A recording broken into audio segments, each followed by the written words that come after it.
షకీలాని చాలా దగ్గర నుంచి చూసిన వాళ్ళు చెప్పే మాట ఏంటంటే, ఎవరైనా కష్టాల్లో ఉన్నారు, వాళ్ళకి సహాయం కావాలి అంటే ఇమ్మీడియట్‌గా స్పందిస్తారు, రెస్పాండ్ అవుతారు, వాళ్ళకి కావాల్సినట్టు హెల్ప్ చేస్తారు. అది బలమా? బలహీనత మీది? అది that's my character again. Hmm. దాంట్లో బలమేముంది, బలహీనత్వమేముంది. That's my character. I am that. కాకపోతే చాలా వరకు నమ్మించి మోసం చేసిన వాళ్ళు ఉంటారు. లేకపోతే మీకు ఇంకేదో కహాని చెప్పి వచ్చిన వాళ్ళు ఉంటారు. మీ దగ్గర డబ్బులున్నాయి, యూ గివ్ లైక్ దాట్, ఊరికే జస్ట్ లైక్ దాట్ ఇచ్చేస్తారు, అడిగిన వెంటనే ఇచ్చేస్తారన్న. అలా మోసపోయాను, వీళ్ళు చెప్పిన కహాని ఒక ఫేక్ స్టోరీ అనేది ఎప్పుడన్నా అనిపించిందా? లేదు లేదు. నేను సి మీరు నాకు ఒక ప్రాబ్లం చెప్తే నేనేం చేస్తానంటే, ఇప్పుడు కాదు, ఇది నేను మలయాళం ఫిల్మ్ ఆ టైం నుంచి, మీరు నాకు అమ్మ నా బిడ్డకి స్కూల్ ఫీజు కట్టాలా, అవునా, ఏ స్కూలు, ఓకే, ఎంత ఫీజు, మీ చేతికి ఇవ్వను, నాకు మేకప్ మ్యాను వాళ్ళు వీళ్ళు ఇప్పుడు సతీష్ అందరు చూస్తున్నారు కదా. ఇప్పుడు నేనేం బిజీ ఆర్టిస్ట్ని అయినా నాతో 10 మంది ఉంటున్నారు. అవును. ఈ 10 మందికి ఏం పని ఉంది?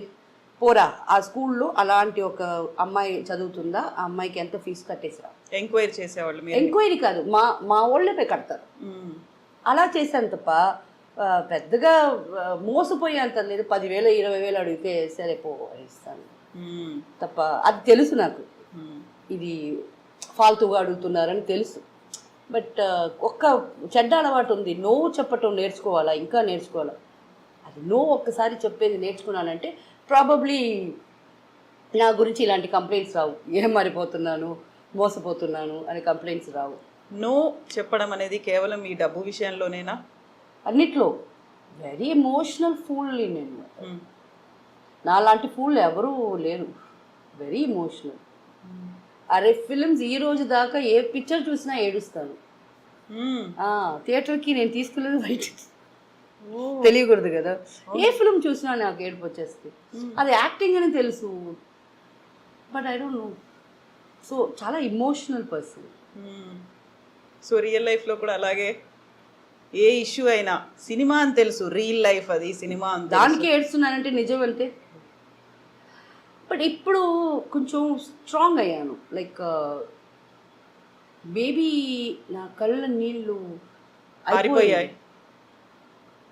No more tears for film అంటే ఫేక్, ఓకే, బట్ నా లైఫ్లో చాలా ఫేక్ పీపులే ఉన్నారు.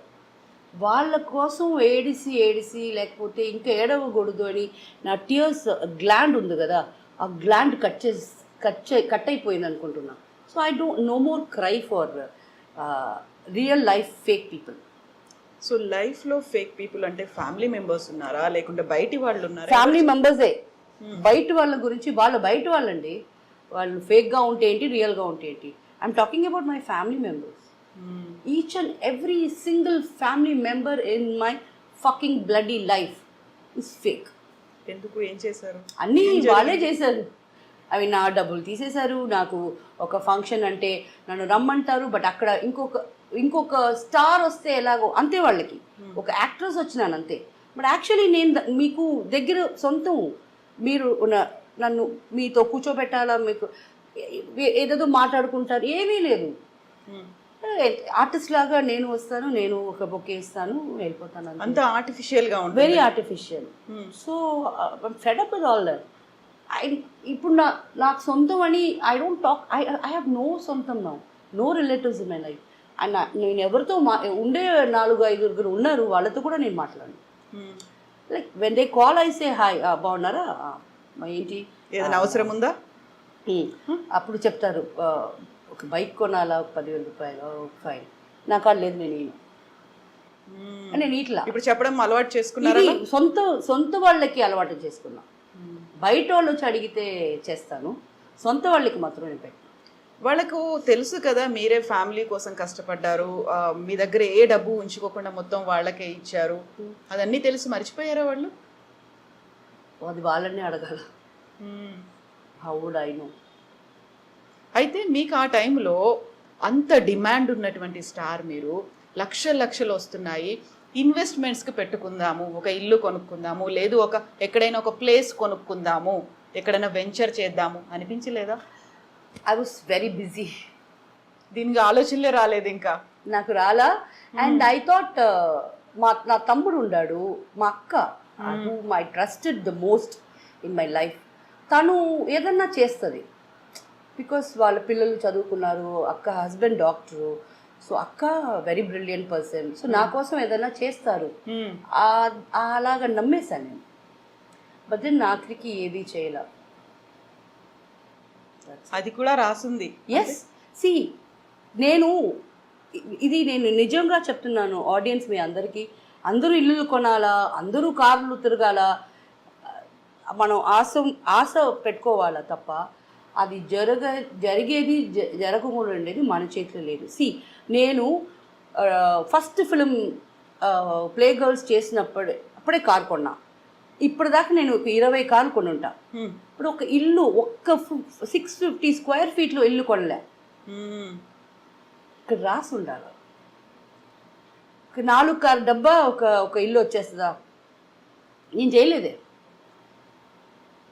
So that's all return. ఎందుకలా ఇంట్రెస్ట్ చూపించలేదు? ఏమో కార్లో ఉండే ఇంట్రెస్ట్ నాకు. ఇల్లు ఐ టెల్ యూ బేసిక్లీ నిజం చెప్పనా, ఈ ఇల్లు కొనేసి దానికి వాటర్ ట్యాక్స్లు, దానికి ట్యాక్స్లు, ఈ కర్మ అంతా నేనే కట్టాలా. నేను చచ్చిపోయిన తర్వాత ఈ ఇల్లు ఎవరు తీసుకుంటారో ఒక గొడవ వస్తుంది.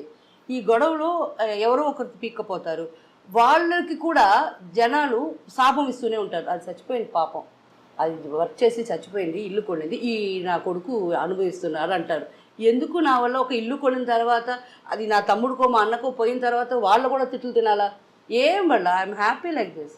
నా వల్ల నా ఇల్లు రెంట్ కట్టుకుంటాను హ్యాపీగా, నా వల్ల అవుద్ది. అది ఎవరికి ఏ కష్టం లేకుండా కష్టం లేకుండా మంచిది చేస్తున్నాను.